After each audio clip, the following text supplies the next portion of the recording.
प्रिय छात्रों, सर्वेभ्यः नमो नमः। यूट्यूब चैनल में जीनियस एकेडमी 2.0 में आप सभी छात्रों का बहुत बहुत स्वागत है। आज मैं कक्षा 10वीं के संस्कृत विषय के प्रथमा पाठ है, जो कि पहले पाठ का नाम है कवि कुलगुरु कालिदास। इस पाठ का एक एक लाइन, एक एक शब्दों का हिंदी अनुवाद बताऊंगा। तो सभी छात्र यहाँ लिखे गए गद्यांश को ध्यान से देखेंगे और जैसा मैं बताऊंगा एक एक लाइन का, एक एक शब्द का एक एक अर्थ, उस प्रकार से आप सभी मित्र, आप सभी छात्र ध्यान से सुनेंगे और उसको समझेंगे। देखिए छात्रों, संस्कृत कक्षा 10 प्रथमा पाठ कवि कुलगुरु कालिदास, जो यह पाठ का नाम रखा गया है। सबसे पहले हम गद्यांश को पढ़ लेते हैं। यहाँ से शुरुआत करते हैं छात्रों। महाकवि कालिदास संस्कृत कवीनां मुकुटमणिरस्ति, न केवलं भारतदेशस्य अपितु समग्र विश्वस्योत्कृष्टकविषु स एकतमोऽस्ति। तस्यानवद्या कीर्तिकौमुदी देश देशान्तरेषु प्रसृतास्ति। भारत देशे जन्म लब्ध्वा स्वकविकर्मणा देववाणीं लङ्घकुर्वाणः। स न केवलं भारतीयः कविः अपितु विश्वकविरिति सर्वैः आद्रियते। जैसा छात्रों गद्यांश को मैंने एक एक लाइन को, एक एक शब्द को पढ़ा, उसी प्रकार से आप सभी को पढ़ करके छात्रों जब भी ऐसे पहले पाठ को पढ़ने के लिए आप प्रारंभ करेंगे तो सबसे पहले आप सब लोगों को कॉपी और कलम लेके साथ में बैठना होगा, ताकि एक एक शब्दों का जैसा मैं यहाँ पे अर्थ या अनुवाद बताऊँगा, ऐसे अर्थ या अनुवाद को ध्यान से सुनेंगे और अपने कॉपी पर नोट्स बनाते चलेंगे, क्योंकि यह परीक्षा में बहुत ही उपयोगी साबित होगा। तो छात्रों एक एक शब्द का यहाँ पर हम अर्थ देख रहे हैं। महाकवि कालिदास, महाकवि कालिदास संस्कृत कवि नाम, संस्कृत के कवियों में महाकवि कालिदास है, यानी महाकवि जो महान कवि कालिदास हैं, ऐसे महाकवि कालिदास संस्कृत कवि नाम यानी संस्कृत के कवियों में मुकुटमणि अस्ति। यहाँ पर जब हम विच्छेद करेंगे तो ये र का लोप हो जाएगा और यहाँ विसर्ग हो जाएगा। मुकुटमणि अस्ति, यहाँ स्वरांत माने स्वर आ जाएगा और अस्ति हो जाएगा। मुकुटमणि माने सर्वश्रेष्ठ हैं, अस्ति माने हैं। तो महाकवि कालिदास है संस्कृत कवि नाम मुकुटमणि अस्ति। ऐसे महाकवि कालिदास संस्कृत के कवियों में मुकुटमणि माने सर्वश्रेष्ठ हैं, अर्थात सबसे उच्च हैं, सर्वश्रेष्ठ महान कवि हैं। ठीक बच्चों, समझ में आया? तो फिर से एक बार हम देख लेते हैं। महाकवि कालिदास है संस्कृत कवि नाम मुकुटमणि अस्ति। तो महाकवि कालिदास माने महाकवि कालिदास ने संस्कृत कवि नाम यानी संस्कृत के कवियों में मुकुटमणि माने सर्वश्रेष्ठ कवि, अस्ति माने हैं। महाकवि कालिदास है संस्कृत कवि नाम मुकुटमणि अस्ति, अर्थात महाकवि कालिदास संस्कृत के कवियों में सर्वश्रेष्ठ यानी महान कवि हैं। ठीक समझ में आया बच्चों? तो न केवलम भारत देशस्य अपितु समग्र विश्वस्योत्कृष्ट कविषु स एकतमः अस्ति। न केवलम, न यह अव्यय पद है, न माने नहीं, केवलम माने केवल, न केवल भारत देशस्य, भारत देशस्य में षष्ठी भक्ति का प्रयोग हो गया है, इसलिए भारत देशस्य माने भारत देश के, न केवल भारत देश के, अपितु माने बल्कि, यह भी अपितु अव्यय पद है। समग्र विश्व से माने संपूर्ण विश्व के, यहाँ भी षष्ठी विभक्ति का एक वचन प्रयोग किया गया है बच्चों। तो समग्र माने संपूर्ण, विश्व से माने विश्व के, उत्कृष्ट माने अच्छे या उत्कृष्ट सर्वश्रेष्ठ, कविश माने कवियों में, यह कविश का सप्तमी का बहुवचन प्रयोग किया गया है, विभक्ति का बहुवचन प्रयोग किया गया है। स माने वे कौन? कालिदास जी। एक तमः अस्ति, यहाँ उत संधि का प्रयोग हुआ है। एक तमः माने एक, अस्ति माने हैं। फिर से एक बार देखिए। न केवलम, न केवल भारत देशस्य यानी भारत देश के, अपितु माने बल्कि, समग्र माने पूरे अर्थात संपूर्ण, विश्व से माने विश्व के, और उत्कृष्ट माने अच्छे, यहाँ गुण संधि का प्रयोग हो जाएगा। और जब विच्छेद करेंगे तो विश्व, समग्र विश्व से उत्कृष्ट, अच्छे या उत्कृष्ट और श्रेष्ठ। कविश माने कवियों में, स माने वे अर्थात कालिदास जी, एक तमह अस्ति माने एक है माने महान है, अद्वितीय है, ऐसा कह सकते हैं। न केवलम माने न केवल, भारत देश से माने भारत देश के, अपितु माने बल्कि, समग्र विश्व से उत्कृष्ट कविसु यानी संपूर्ण यानी पूरे विश्व के माने जाने कह सकते हो, या तो अच्छे अच्छे कवियों में या उत्कृष्ट सर्वश्रेष्ठ कवियों में।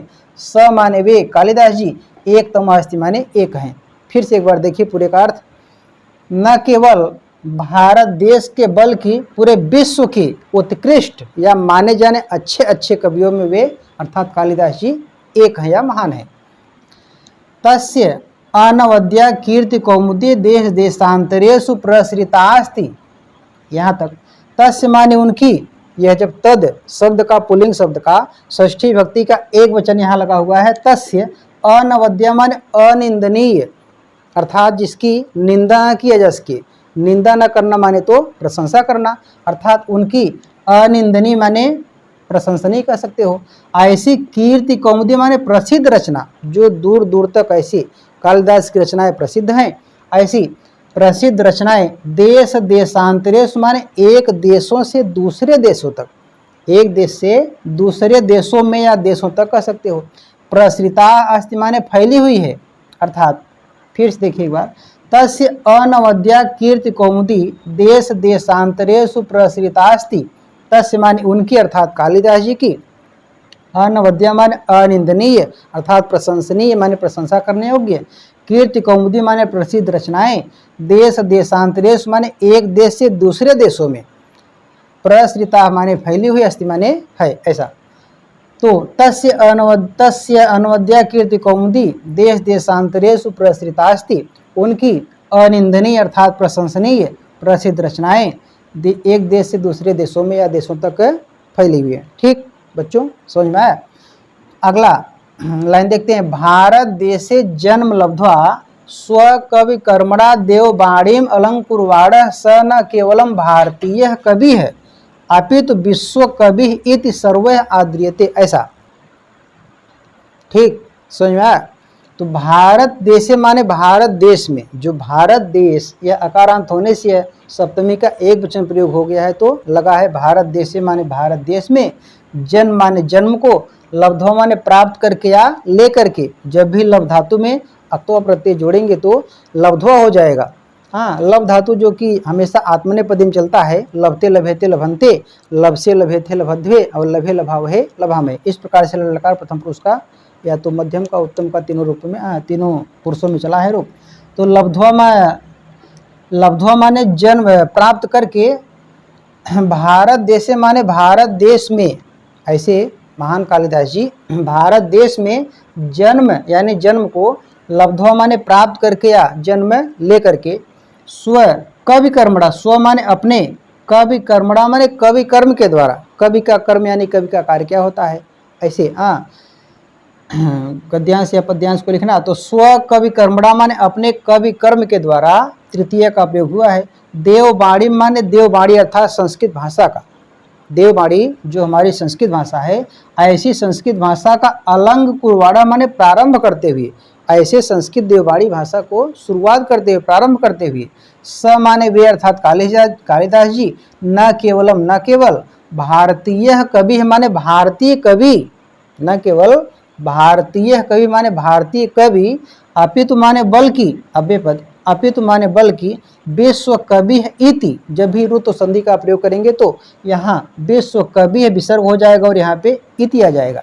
विश्व कवि इति माने ऐसा, सर्व माने सभी के द्वारा, आद्रियते माने स्वीकार किए जाते हैं, सम्मानित किए जाते हैं, ऐसा। फिर देखिए एक बार, भारत देशे माने भारत देश में, जन्म लब्ध्वा माने जन्म लेकर के, लब्ध्वा माने प्राप्त करके कह सकते हो, चाहे लेकर कह सकते हो। स्व कवि कर्मणा माने अपने कवि कर्म के द्वारा, देववाणी माने संस्कृत भाषा का, अलंकुरवाड़ा माने प्रारंभ करते हुए, स माने वे अर्थात कालिदास जी, न केवलम माने न केवल, भारतीय कवि माने भारतीय कवियों अर्थात भारतीय कवि, अपितु माने बल्कि, विश्व कवि इत विश्व के कवि के रूप में, ऐसा। सर्वे माने सभी लोगों के द्वारा, आदृत्य माने सम्मानित किए जाते हैं या किए गए हैं। ठीक, तो छात्रों एक बार हम फिर से इसका संस्कृत पढ़ करके उसका हिंदी अनुवाद बता दे रहे हैं। महाकवि कालिदास संस्कृत कवीनां मुकुटमणिरस्ति, न केवलं भारत देशस्य अपितु समग्र विश्वस्योत्कृष्ट कविषु स एकतमो अस्ति। तस्यानवद्या कीर्तिकौमुदी देश देशान्तरेषु प्रसृतास्ति। भारत देशे जन्म लब्ध्वा स्वकविकर्मणा देववाणीम् अलङ्कुर्वाणः। स न केवलं भारतीयः कविः अपितु विश्वकविरिति सर्वे आद्रियते। यह हिंदी अनुवाद इस प्रकार से हो जाएगा कि महाकवि कालिदास संस्कृत के कवियों में सर्वश्रेष्ठ अर्थात महान कवि हैं। न केवल भारत देश के बल्कि पूरे विश्व के माने जाने अर्थात उत्कृष्ट अच्छे कवियों में वे एक माने गए हैं या अद्वितीय हैं, महान हैं।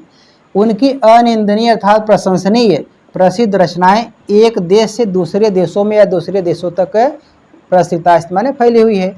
भारत देश में जन्म लेकर या जन्म को प्राप्त करके अपने कवि कर्म के द्वारा देववाणीम यानी देववाणी संस्कृत भाषा का प्रारंभ करते हुए वे न केवल भारतीय कवि के रूप में बल्कि पूरे विश्व के कवि के रूप में सम्मानित किए जाते हैं।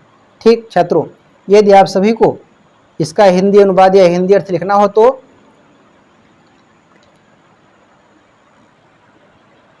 ठीक है छात्रों।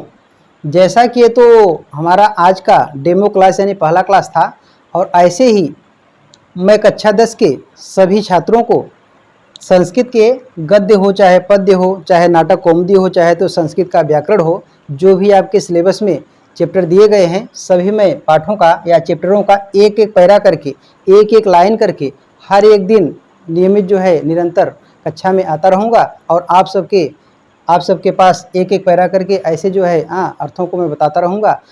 और सभी छात्र ऐसे जीनियस एकेडमी 2.0 के यूट्यूब चैनल का आप सभी छात्र या आप सभी मित्र या आप सभी मेरे प्यारे या प्रिय छात्र ऐसे लाइक सब्सक्राइब और उसको शेयर करके बेल आइकन को दबा दीजिए, ताकि हमारे द्वारा जो यह संस्कृत विषय का जो भी सिलेबस या तो जो भी चैप्टर या पाठ पढ़ाया जा रहा है, ऐसे सभी छात्रों हमारे कक्षा 10 के जो भी कक्षा 10वीं के 2026 में एग्जाम देने वाले छात्र हैं, और ऐसे सभी छात्रों के पास हमारे द्वारा पढ़ाई गई संस्कृत सभी के पास पहुंचने चाहिए। क्योंकि मैं चाहता हूं कि हमारी संस्कृत भाषा देववाणी है, इसका तो प्रयोग प्राचीन काल में हुआ था, लेकिन मध्यकालीन में इसको थोड़ा ब्रेक दे दिया गया, रोक दिया गया। इसके माध्यम से आज आधुनिक समय में इस समय में इसका फिर से नवीनीकरण किया जा रहा है, अर्थात इसको फिर से जो है उन्नति या शिखर तक पहुँचाया जा रहा है। हम सभी छात्रों से, प्रिय छात्रों से यह निवेदन है, विनम्र निवेदन है छात्रों कि हमारे द्वारा पढ़ाए गए संस्कृत भाषा को या संस्कृत के गद्यांश को सभी छात्रों तक पहुंचाएं, और इस चैनल को लाइक सब्सक्राइब और बेल आइकन को ज़रूर दबा दें, ताकि सभी छात्र अच्छे से संस्कृत का अध्ययन कर सके, उसको पढ़ सके। ठीक, तो छात्रों आज के लिए इतना ही, बाकी हम अगली कक्षा कल मिलेंगे। तब तक के लिए सर्वेभ्यः नमो नमः।